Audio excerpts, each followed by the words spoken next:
October 2021, Bryce, Utah. We left the Sand Creek RV Park up at Capitol Reef fairly late in the day for us. It was like 9 o'clock.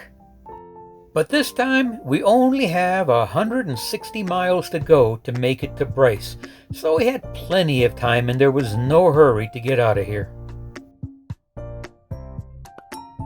The terrain around here seems to change with every mile. We spent some time driving up on top of a mesa in a relatively flat area before we dove down into the canyons. We drove through deserts and then through forests, but eventually we made it to Panguitch. Panguitch is about 20 miles or so from the visitor center at Bryce, and it's only about 10 miles or so from where we're staying, which is the Red Canyon RV Park. This is a nice, small RV park. The folks in the office are super friendly, but the park has no concrete. It's all dirt. It also doesn't have much on amenities, which is kind of what we look for. If I had any complaint at all about this park, it's that the sites are not all that level, and I had a really hard time leveling out my rig. But it's close to everything we want to see, and it has decent Wi-Fi, and the views aren't bad either. Our first stop after we set up was the Outlaw Saloon down in Hatch. This was a great place to celebrate a successful trip and the end of our first day in Bryce. All that was left now was to enjoy a beautiful sunset and anticipate our first full day at Bryce. The drive to Bryce took us through Red Canyon.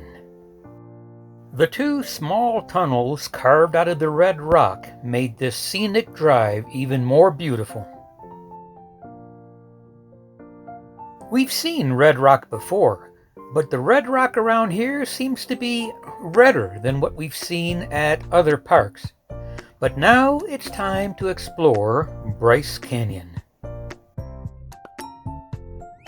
As has become kind of the norm for us, we start off by taking a drive to the very end of the park, just so we can kind of get the lay of the land.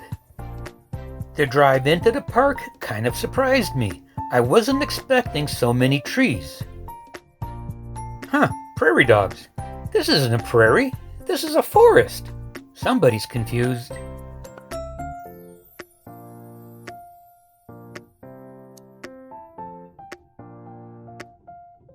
As we got further into park, we gained a lot of altitude, and the trees got a little sparser, and eventually we saw our first hint of cliffs. But we didn't realize what was just off the road until we got to the viewpoint. And this was just wow. We've done arches and canyonlands and Capitol Reef and Needles, and they were all beautiful, but this has got to be the prettiest park I've seen yet.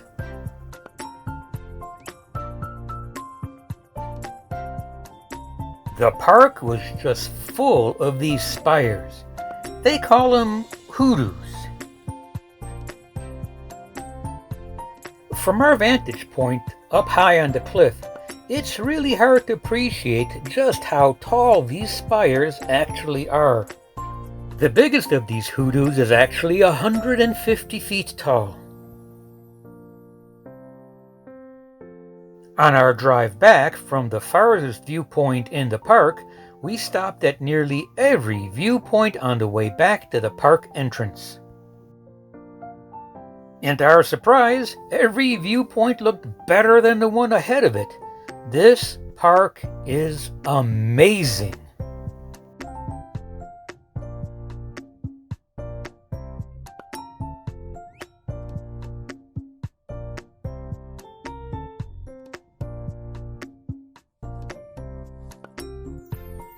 We got to see flowers and these canyons that were just such a bright red, and then trees just growing out from between these spires.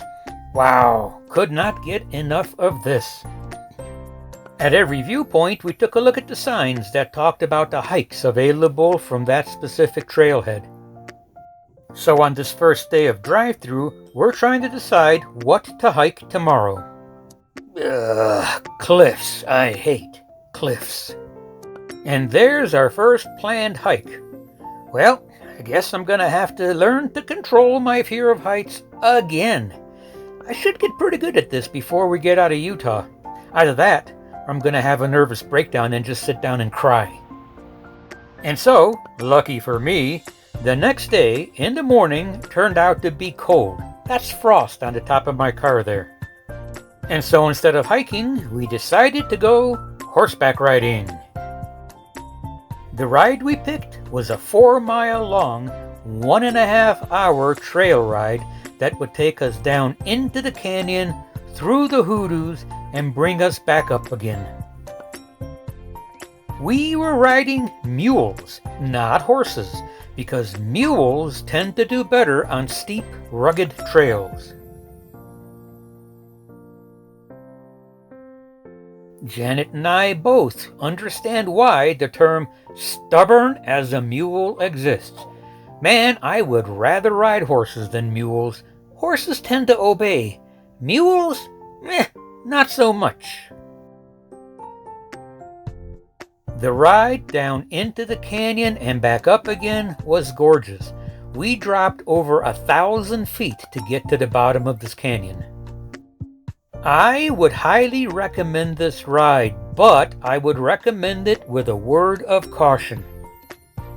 First, this is a very steep, a very rugged, and a very narrow trail. I can see why they use mules. So if you think you just get to sit on the back of the mule and enjoy the ride, well, you're not exactly right on that, because you're gonna work as well. And I can attest to that because my back was sore. My butt, not so much, but I used muscles to stay on that mule that I just hadn't used in a very long time. The steep trail is very scary in places, especially if you have a fear of heights. It seems that riding a mule on the edge of a cliff is just as bad as walking on the edge of a cliff.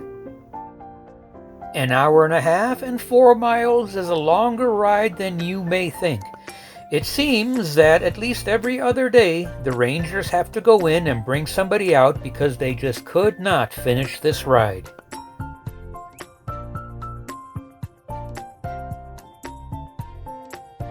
But if you've done a lot of riding and think this is no big deal, then you have no problems. You may even consider taking the 3-hour-long ride and really seeing much more of the park.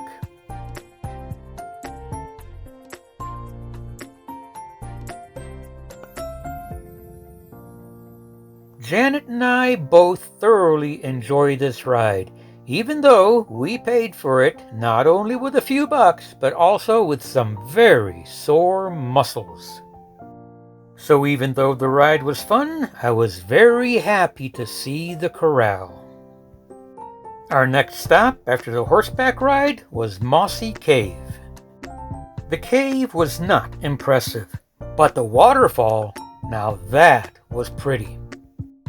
We found our way down into the river and figured out how to hike all the way up to the base of this waterfall.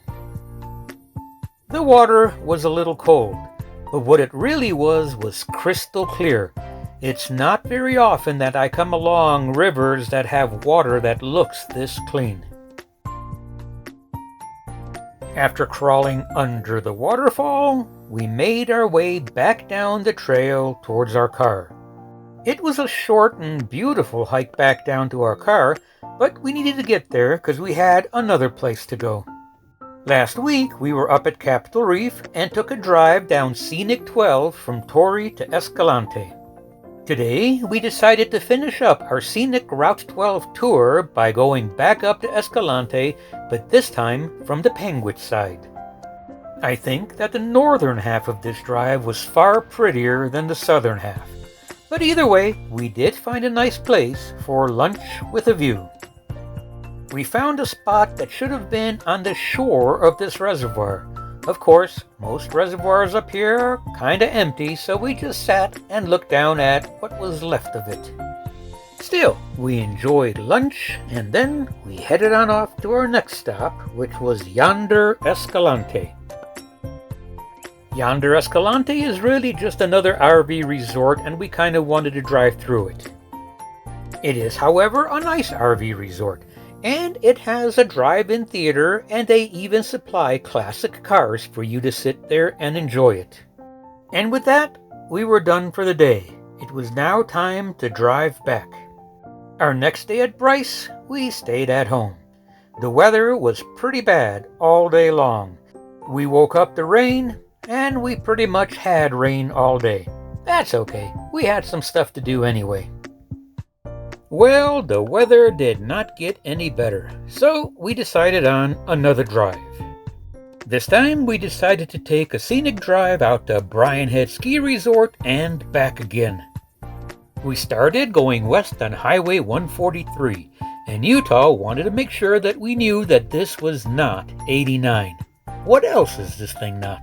Anyway, the drive started off really nice. As we gained altitude, we got up into the forest, and I really do like forests, so this was kind of fun driving through.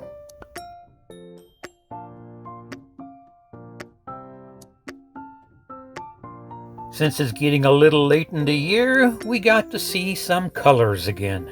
Not as much as last trip, but we did see at least some colorful changes. For a while, we thought we might get a break in the weather, but as we hit Cedar Breaks National Monument, we knew that it was gonna be a gloomy day all day long. At its best, temperatures hit the high 40s. At one time, it actually hit 50, but for the most part, it was like this. But even with this weather, we still had a great time. We went to Brian Head, checked out the ski resort. We might come back and ski it in the winter. We saw this boulder field with trees growing out of it. I still don't understand this. And another beautiful red canyon that was just amazing to look at.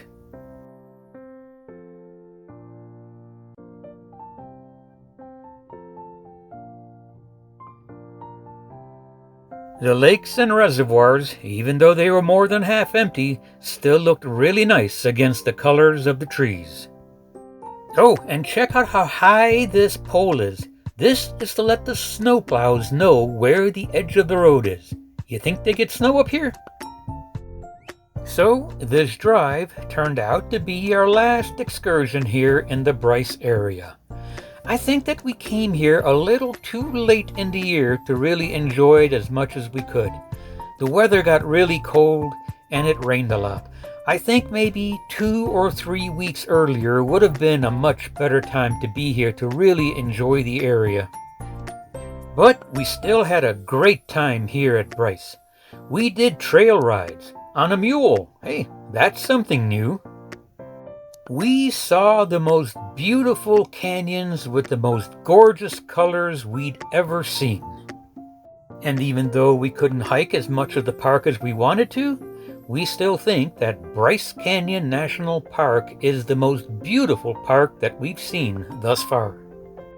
And so with that, our trip to Bryce Canyon ends, and it's time for us to move on. As always, look down in the description for a link to every place we went to, so you can find it easier.